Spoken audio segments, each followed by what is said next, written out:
ఆంధ్రప్రదేశ్ రాజకీయాల్లో ఇప్పుడు ఒక కొత్త ట్రెండ్ కనిపిస్తుందా? అక్షరాలతో ప్రభుత్వాలను నిలబెట్టిన మెయిన్ స్ట్రీమ్ మీడియా కంటే లైక్లు, షేర్లు, రీల్స్ నే ఇప్పుడు ఎక్కువగా నమ్ముతున్నారా? ముఖ్యమంత్రి సభలో సీనియర్ జర్నలిస్టులు బయట ఉంటే సోషల్ మీడియా ఇన్ఫ్లుయెన్సర్స్ కు మాత్రం రెడ్ కార్పెట్ పరుస్తున్నారన్న విమర్శలు ఎందుకు వస్తున్నాయి? అసలు ఈ డిజిటల్ వ్యూహం వెనక ఎవరి స్కెచ్ ఉంది? గతంలో వైసీపీ చేసిన తప్పునే ఇప్పుడు కూటమి కూడా చేస్తుందా? ప్రధాన మీడియా వర్సెస్ సోషల్ మీడియా అనే కొత్త చర్చకు కారణమైన రాజకీయ పరిణామాలేంటి? Let's have a look on it.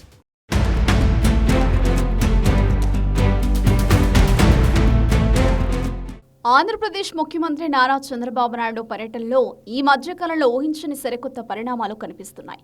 దశాబ్దాలుగా మీడియా హుందాతనాన్ని గౌరవిస్తూ సీనియర్ జర్నలిస్టులతో గంటల తరబడి ఆఫ్ ది రికార్డ్ చర్చలు జరిపే చంద్రబాబు ఇప్పుడు సరికొత్త పంథాను అనుసరిస్తున్నారు. ఇటీవలి కాలంలో జరిగిన చిత్తూరు సభ కావచ్చు, లేదా వారం రోజుల క్రితం కాకినాడ జిల్లా తుని నియోజకవర్గంలో జరిగిన పెన్షన్ల పంపిణీ అధికారిక కార్యక్రమం కావచ్చు, ఎక్కడ ఏ సీఎం సభ జరిగినా అక్కడ స్థానిక సోషల్ మీడియా ఇన్ఫ్లుయెన్సర్లు హడావిడే మిన్నంటుతోంది. ఇన్స్టాగ్రామ్లో రీల్స్ చేసేవారు, యూట్యూబ్లో బ్లాగ్స్ చేసేవారు, ఫేస్బుక్లో వేలాది మంది ఫాలోవర్స్ ఉన్న లోకల్ కుర్రాళ్లను ప్రత్యేకంగా ఆహ్వానించి వారితో ముఖ్యమంత్రి నేరుగా ముచ్చటించేలా అధికార యంత్రాంగం ప్రత్యేక ఏర్పాట్లు చేస్తోంది. వీరికి సభల వద్ద వీఐపీ ట్రీట్మెంట్ ఇస్తుంటే దశాబ్దాలుగా ఎండనక వాననక వార్తా సేకరణే శ్వాసగా బతుకుతున్న ప్రధాన మీడియా రిపోర్టర్లను మాత్రం సభల దరిదాపుల్లోకి కూడా రానివ్వడం లేదు. కాకీల బందోబస్తుతో మెయిన్ స్ట్రీమ్ మీడియాను గేట్ల బయట ఎండలో నిలబెట్టి డిజిటల్ ముఖాలకు రాజభోగాలు కల్పించడం వెనుక పెద్ద పొలిటికల్ స్కెచ్చే ఉందని టాక్ వినిపిస్తోంది. ఈ సరికొత్త ఇన్ఫ్లుయెన్సర్ రాజకీయంపై క్షేత్రస్థాయిలో ఉన్న వర్కింగ్ జర్నలిస్టుల నుండి తీవ్ర ఆగ్రహం వ్యక్తమవుతోంది. ప్రెస్ క్లబ్ల వేదికగా దీనిపై భిన్న స్వరాలు, బలమైన విమర్శలు వినిపిస్తున్నాయి. తెలుగుదేశం పార్టీ విపక్షంలో ఉన్న 5 ఏళ్ల గడ్డు కాలంలో ఆ పార్టీ నాయకులు, కార్యకర్తలపై అప్పటి వైసీపీ ప్రభుత్వం దాడులు చేసినా, అక్రమ కేసులు పెట్టి వేధించినా వాటిని ధైర్యంగా సమాజానికి, ప్రజలకు చేరవేసింది ఇదే ప్రధాన మీడియా ఛానల్స్, పత్రికలు. నాటి కష్టకాలంలో ప్రాణాలకు తెగించి ప్రెస్ మీట్లు కవర్ చేస్తూ నిజాలను నిలబెట్టిన వర్కింగ్ జర్నలిస్టులు అప్పుడు ఈ సోషల్ మీడియా ఇన్ఫ్లుయెన్సర్లు, రీల్స్ రాయుళ్లు ఏ ఏసీ రూముల్లో దాక్కున్నారని ప్రశ్నిస్తున్నారు. నాడు ఏ ఒక్క యూట్యూబరు టీడీపీ పక్షాన మాట్లాడి కేసులు ఎదుర్కొన్న దాఖలాలు లేవు.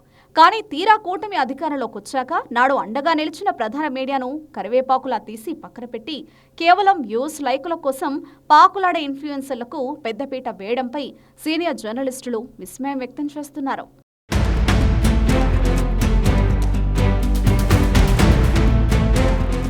అయితే ఈ వ్యవహారం వెనుక అంతర్జాతీయ స్థాయి కార్పొరేట్ పొలిటికల్ యాక్షన్ కమిటీలు, వ్యూహకర్తల మైండ్ గేమ్ నడుస్తోందనేది బహిరంగ రహస్యం. ప్రస్తుతం కూటమి ప్రభుత్వానికి దిశానిర్దేశం చేస్తున్న పొలిటికల్ టీమ్స్ ఐడియాలజీ ప్రకారం సాంప్రదాయ మీడియా కంటే డిజిటల్ మీడియా ద్వారానే యువతను, ఫస్ట్ టైం ఓటర్లను త్వరగా ఆకర్షించవచ్చు. అందుకే చంద్రబాబు ఏ జిల్లాలో పర్యటించినా ఆ పరిధిలో ఫేస్బుక్, ఇన్స్టాగ్రామ్, యూట్యూబ్లో ఏ కుర్రాడికి ఎక్కువ ఫాలోవర్స్ ఉన్నారో ముందే ఐటీ సెల్ ద్వారా స్క్రీనింగ్ చేస్తున్నారు. ఆ డేటా ఆధారంగా వారిని గుర్తించి సీఎంఓ నుండి సభకు స్పెషల్ వీఐపీ పాసులు ఇచ్చి రప్పిస్తున్నారు. ఈ ఇన్ఫ్లుయెన్సర్లు తమ వ్యక్తిగత పేజీల్లో ప్రభుత్వ సంక్షేమ పథకాలు, చంద్రబాబు పర్యటనల గురించి గ్లామరస్గా రీల్స్ పోస్టులు పెడితే స్థానిక యువత వెంటనే ప్రభావితమవుతుందని వ్యూహకర్తలు లెక్కలు వేస్తున్నారు. ఒక బాధ్యతాయుతమైన వ్యవస్థీకృత మీడియా కంటే ఒక్కో ఇన్ఫ్లుయెన్సర్ వెనక ఉండే వేలాది మంది లోకల్ ఫాలోవర్లను ఓటర్లుగా మార్చుకునేందుకు ఈ సరికొత్త పంథాకు తెరతీశారని రాజకీయ విశ్లేషకులు స్పష్టం చేస్తున్నారు.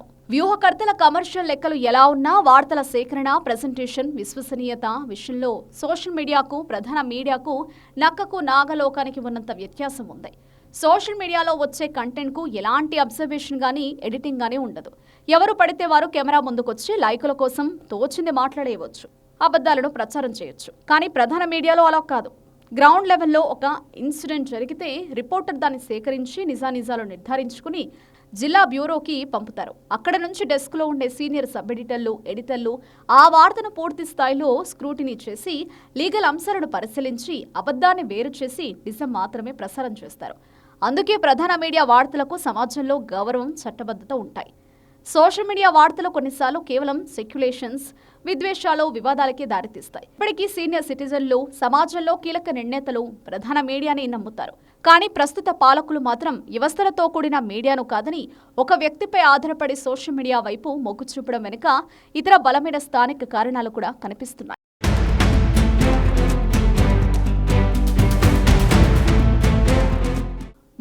కాకినాడ జిల్లా లాంటి ప్రాంతాల్లో ప్రధాన మీడియాను సభల లోపలికి రానివ్వకుండా దూరం పెట్టడానికి తెర వెనుక ఒక పెద్ద టెక్నికల్ కారణమే ఉంది.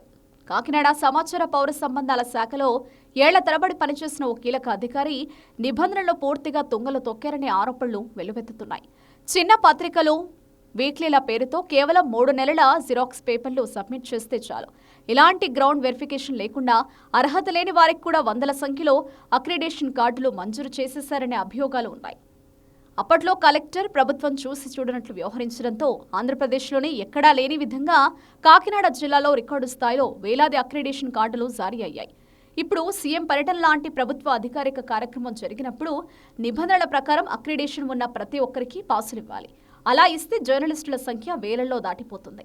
సభ వేదిక వద్ద వీఐపీలతో పాటు ఇంతమంది జర్నలిస్టులకు సీట్లు కేటాయించడం, వారికి సెక్యూరిటీ క్లియరెన్స్ ఇవ్వడం అధికారులకు తలనొప్పిగా మారింది. ఈ టెక్నికల్ ఇబ్బందులో భద్రతా కారణాలను సాకుగా చూపిస్తూ ఏకంగా మెయిన్ స్ట్రీమ్ మీడియా ప్రవేశాన్ని నియంత్రిస్తున్నామని సమాచార శాఖ అధికారులు నర్మగర్భంగా ఒప్పుకుంటున్నారు. తమ శాఖ చేసిన తప్పును కవర్ చేయడానికి జర్నలిస్టులనే బలిపశువులను చేస్తున్నారని మండిపడుతున్నారు.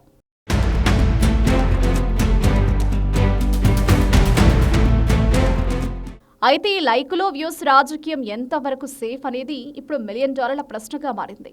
గత 5 ఏళ్ల పాలనలో వైఎస్ఆర్ కాంగ్రెస్ పార్టీ కూడా మెయిన్ స్ట్రీమ్ మీడియాను శత్రువుగా చూసి కేవలం తమ సొంత సోషల్ మీడియా సైన్యాన్ని భజన చేసే ఇన్ఫ్లుయెన్సర్లను నమ్ముకుని గ్రౌండ్ రియాలిటీని పూర్తిగా మర్చిపోయింది.